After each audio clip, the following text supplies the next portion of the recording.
Hey everybody, this is James from TeaDB. And I'm Glen with Crimson Lotus Tea. Yeah, so we've been filming about yearly now, so we're actually here, this is my first time actually at their Linwood location, their tea studio. Yeah, this is fun. And what are we drinking? So this is a tea that is not on the site yet, but maybe by the time the video comes out, it will be. This isn't one that we produced, but it's one that we found. I've actually torn a bunch of it off. He's probably got some shots. It's a mid-2000s Fangcha Pu'erh style from a Bulong Munghai blend of stuff, and it's for whatever reason everybody in the mid-2000s pressed in this exact same shape. We've seen cakes of these like all over the place, and I'm sure you have as well. It's a fun little shape. It's got Chinese characters on it. Looks really nice, and this one's got a lot of really nice. It's a bud heavy, and typical to this style of tea. Then it's kind of got a really nice aggressive smokiness to it with a little mineralness, and we've actually already washed it, but yeah, that's it. Yeah, and so, it smells fairly barbecue, smoky, a little woody. This tea, as you said, it's mid-2000s. I've definitely seen this sorts of style before. Usually pretty associated with like sort of older school factory style teas. Yeah. I'm guessing this tea will probably be pretty similar. It'd probably be pretty similar, but I enjoyed this one more than I've enjoyed some of the other ones. I think the quality of some has been questionable, and this is one that I drank a couple of years ago, and we've been working on trying to buy it from the lady who owned it, and I don't know, she's just kind of goes back and forth on like wanting to sell it to us and then not wanting to sell it to us and then doubling the price and then telling us we can buy it and then telling us that we can't buy it. And so finally we just were able to work something out, and bought the bricks naked. There's no wrappers on there, so I've got some fun art to put on there. We're calling it Troublemaker. I think it works for this tea, and it's enjoyable. Right. Yep.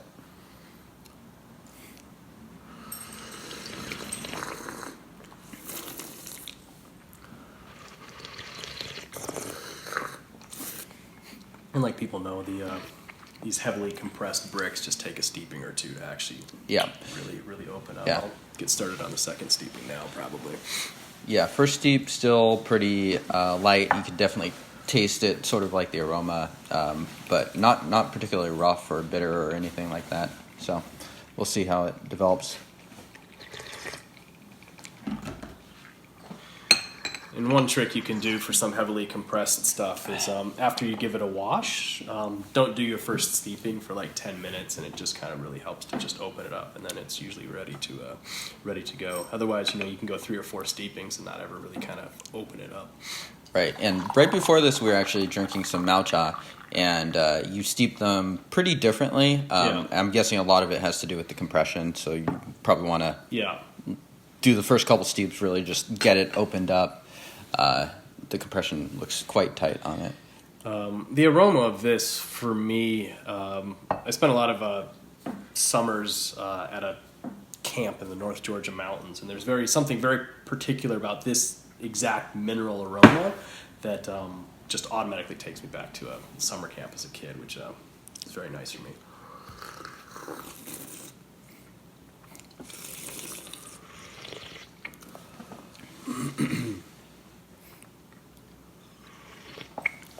And so this tea is kind of actually sort of an odd, it's a different tea for you and Lamu to source in the sense that it's a little more aged, and a lot of your productions these days are very, either directly from the farmers in the mountains or they're red pu'erh.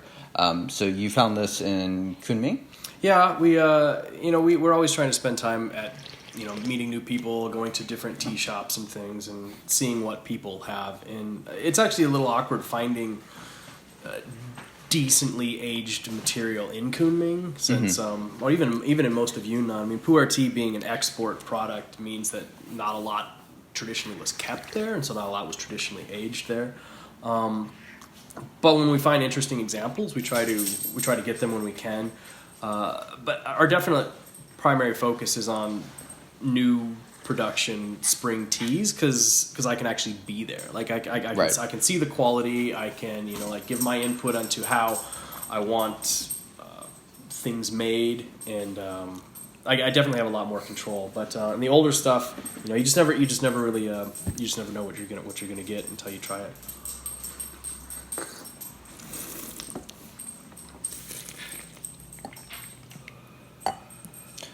Judging from sort of like the dry leaf as well as just sort of the color that is coming out and the taste, it seems to be fairly on the dry stored end of the spectrum, at least for what I'm used to. And I do drink a lot more Taiwan and stored stuff, which, I mean, I guess you would probably expect from Kunming. But Lamu was saying before we filmed that this was stored in Munghai for a little bit and then for Kunming. Yeah. Okay. And even Munghai's not that humid. Right. I mean, it's obviously Munghai's more humid than Kunming, and depends on where in Munghai. But I don't think this one was more on the more humid store. It was definitely got more of a dry storage on there, which is in the trend with most of what we deal with in Kunming and Yunnan.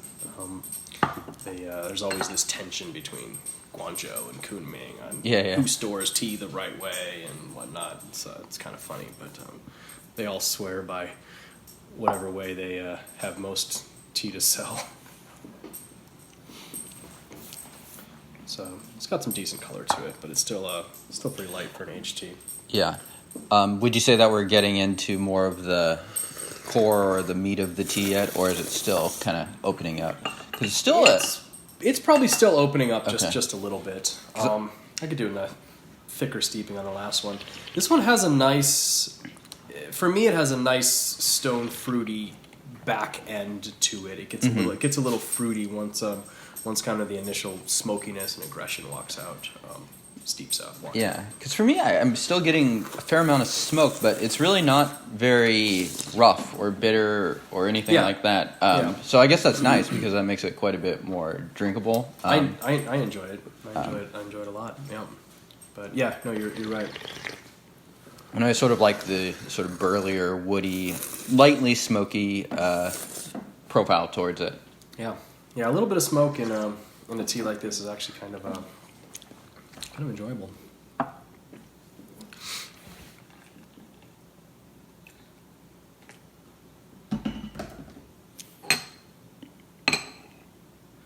tell you what, I'll steep it a little longer, see what we can get out of it. Right.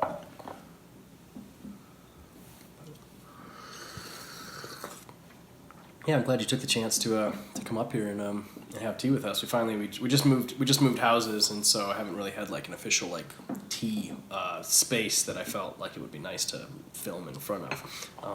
And I think this is working out nice. Yeah, got a nice backdrop. I see a couple of the Crimson Lotus wrappers on the wall.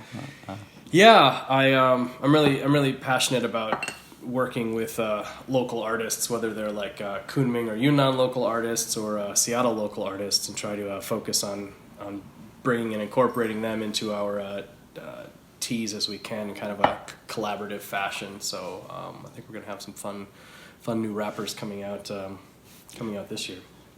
And you still sell the 2005 Chongtai, is that right? Mm-hmm. So this would be a pretty interesting contrast because that tea was stored. Is it still stored? The version you have still stored in Guangzhou, or was it primarily early storage was Guangzhou, but it's been in Kunming for a while now, and we bought a bunch of it, and then we had it shipped here, and so we've been storing some of it here for a couple years, and then we've also got a bunch that's being stored in our Kunming storage, and some of them are kind of like a mix of storage because it's such a good tea. Like anytime I find somebody that has it, I try to buy it from them. So not all of it is all stored in the same place anymore. So.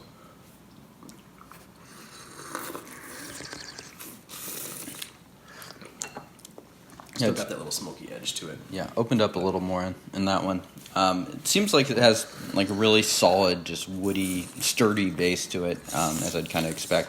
But really not very bitter. I guess that's the most striking thing for me in this session is that it's not overly aggressive. It's really quite drinkable. Like I saw the brick and I saw it looks quite green. So I thought maybe it might be a little on the rougher end, but not really necessarily the case for this tea. Yeah, no, like I said, I've tried enough of these. Like there's like I said, everybody pressed in that mold in the mid 2000s for whatever reason, and a lot of that material is not as desirable. But I've really enjoyed the sessions that I've had with this tea, which is why we tried to get it. And I found some fun artwork to put on the brick too. So, but the wrappers are actually getting printed now. So okay. So people can probably look forward to this tea sometime when you're in 2019. Probably, definitely this year, 2019. That's a big window. May, probably early May. Okay, that's pretty soon. We'll get back to China, be able to oversee the final wrapping, and take some pictures, get it on the site, and let people try it. Okay. Great. So we'll probably just do this last infusion, and then Glen will be back for the next episode. We're going to do a little bit. I have some questions. We're going to talk about a variety of different things, tea aging in Seattle, how the tea cultures differ in Kunming and Seattle, and some other fun topics. So definitely something to look forward to next week. This is fun. Thanks. See you next week. Yeah. Cheers.